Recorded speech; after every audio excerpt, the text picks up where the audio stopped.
بسم الله الرحمن الرحيم. الحمد لله رب العالمين، الصلاة والسلام على أشرف الأنبياء والمرسلين نبينا محمد وعلى آله وصحبه أجمعين ومن تبعهم بإحسان إلى يوم الدين وبعد. Frères et ceux qui suivent ça, ils sont là aussi. Assalamu alaikum wa rahmatullahi wa barakatuh. Alhamdulillah, nous toujours commençons à remercier Allah. Il peut continuer de nous l'occasion pour nous prendre concernant tafsir facile de l'ayat qui nous fait choisir.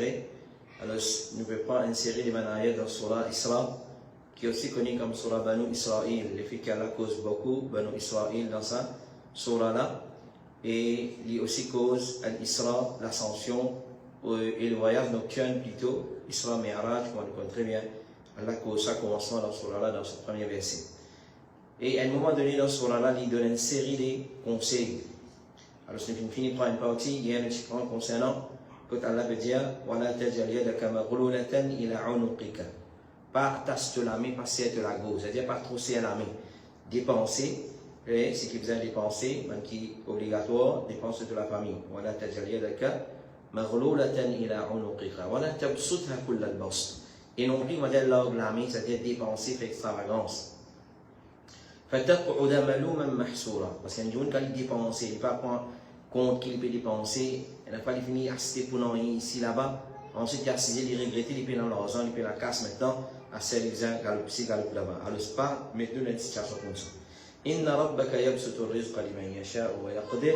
Certainement, ton Rabb yabsutu rizqa.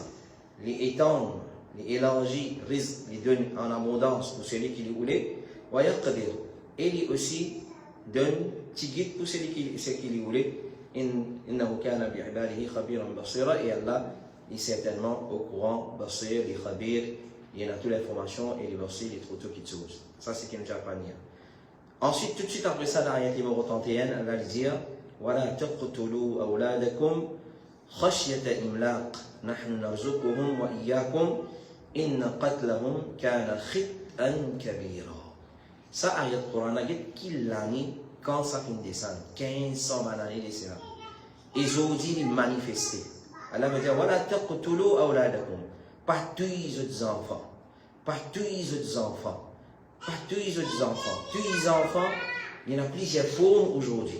Il y en a du monde dans le ventre, les tuent ces enfants. Alors c'est une madame, il tombe en voie de famille et ensuite les parents vivent bien ces enfants là parce qu'ils disent 3 enfants, ils disent 4 enfants. Il y a des enfants qui sont encore petits, puis encore beaux avec lui, c'est une retour en voie de famille, et aller faire tuer les enfants. Pas gagner le droit. L'islam, il défend l'avortement des enfants, excepté si un médecin qui digne de confiance, il est venu lui prouver que sa grossesse là, il prend un danger pour la vie de sa maman. Elle a gagné le droit. Elle a gagné le droit. Alors, il tue les enfants de sa façon là, à cause des ans, beaucoup d'enfants. Ça m'a dit qu'il m'a gagné moi personnellement, à cause de ça qu'il m'a fait des autres. Et là, les vignes, docteur, il y a des enfants qui ont une malformation, il y a beaucoup de difficultés dans la vie. Il y a une malformation qui n'est pas mortelle, mais c'est vrai qu'il y a beaucoup de difficultés, il peut handicaper le pays, voilà, et tous les enfants. Un enfant n'a pas le droit de tuer aussi longtemps, il n'a pas représenté, c'est-à-dire un fœtus, il n'a pas le droit à voter, et aussi longtemps, il n'a pas représenté un danger pour la vie de son maman. Et ça, c'est un autre forme. Après naissance, quand il gagne, il tue les enfants là. Il fait une façon de tout flier, il fait une façon de pas de ni manger boire, il tout il. Et il y a plusieurs formes comment les parents tuent les enfants. Allah dit voilà taqtulu awladakum, n'a pas tué les enfants khashyata imlaq, pour peur de la pauvreté. Alors et là Allah mentionne ici une cause qui fait les enfants peuvent pas peur de la pauvreté. Alors les pires, les pauvres, comment ils nourrir les enfants. Mais ça c'est une faiblesse de l'iman dans le qadar qui fait parce que nous connaissons très bien. Un enfant, quand un enfant concevoir dans la matrice de la maman, quand arrive le 119e jour, le 120e jour, Allah envoie un ange pour écrire ce destin. Est-ce qu'il est bon habitant l'enfer, est-ce qu'il est bon habitant le paradis, quand il ouvre mot, date, etc. Et écrire ce risque. Écrire ce risque, quelle quantité il peut manger boire. Donc, il fait nous intuire, qui ces enfants, ils prennent naissance, ils vont avoir un mot différent. Pas existé ça. Alors, surtout, Allah écrit ce risque. خشية إملاق, pour peur de la pauvreté. إن قتلهم كان خطأ كبيرا. Tous les enfants, c'est un grand péché, pas un péché. Il y a un grand péché, on va dire un kabira guna. Il y a un grand péché Parce qu'il y a des enfants innocents, les vulnérables, les demandent protection, les demandent support. Les partis viennent dire, oh maman, papa, mon viennent nous la terre. C'est maman, papa qui désire ces enfants-là. Ensuite, quand ils viennent venir, ils viennent indésirables. Alors, ils parlent en tout. Ils demandent protection, ils demandent préservation, ils demandent support. Et surtout quand il y a un petit.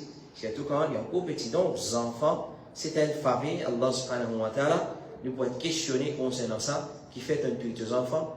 Et est-ce qu'il nous néglige nos enfants? Si Allah questionne nous, est-ce qu'il nous fait préserve nos enfants ou bien nous fait néglige, si ça nous peut être questionné, mais pas tous les enfants, man qui a des enfants, man qui a des enfants dans fini vaste, man qui a des enfants dans sa classe qui n'a pas dans Zob, dans la compagnie, compte de la pour rendre compte Allah subhanahu wa ta'ala. Et ça c'est qualité des man ahlul jahiliya, c'est bana qui se tuer les enfants, c'est tout les enfants filles ou adul bana comme on les connaît. Ça c'est un truc qui est haram. Alors tous les enfants qui soient garçons, qu'ils soient filles, alors c'est un grand péché. Allah dit khit'an kabira, il y a un grand et réel, c'est un grand péché. Qu'Allah subhanahu wa ta'ala il fait nous mettre rahma dans nos cœurs pour les enfants. Et Rasulullah sallallahu alayhi wa sallam dit à nous, il n'est pas parmi nous, c'est lui qui fait pitié pour le petit et respect pour le grand. Il n'est pas parmi nous, c'est lui qui fait pitié pour le petit et respect pour le grand. Le petit demande pitié, compassion. Alors, ce n'est pas parmi nous, il n'est pas nous tariqa ça, pas nous façon de faire. Qu'Allah subhanahu wa ta'ala, il donne la compréhension de ça, avec le Coran, il découle la compréhension de ça avec le Coran dans le cœur. Il fait nous profiter avec ça, il fait un rappel bénéfique à nos enfants, nous besoin élever eux, 15 autres tracas, prendre soin. Et bien que Dieu aller que Dieu peut jouer pas qu'il Dieu l'olari etc. Et la société il est en danger aujourd'hui partout que nous guetter dans toute direction et en danger. Alors les besoins de préservation nous protéger nous donner manger boire bien nous donner nourriture de place pour rester nous garder au chaud et quand une maladie nous quand nous sommes malades nous prenons soin de la santé etc. C'est dans cette façon là nous élever nos enfants et nous donner une bonne éducation jusqu'à capable de boucler sur les pieds et ensuite les faire sur l'avenir, comment nous dire, et les indépendants de ses parents, qui Allah subhanahu wa ta'ala, il découle la compréhension de ce côté, wa sallallahu alayhi wa sallam, wa ala alihi wa sahbihi ajma'in, jazakumullah.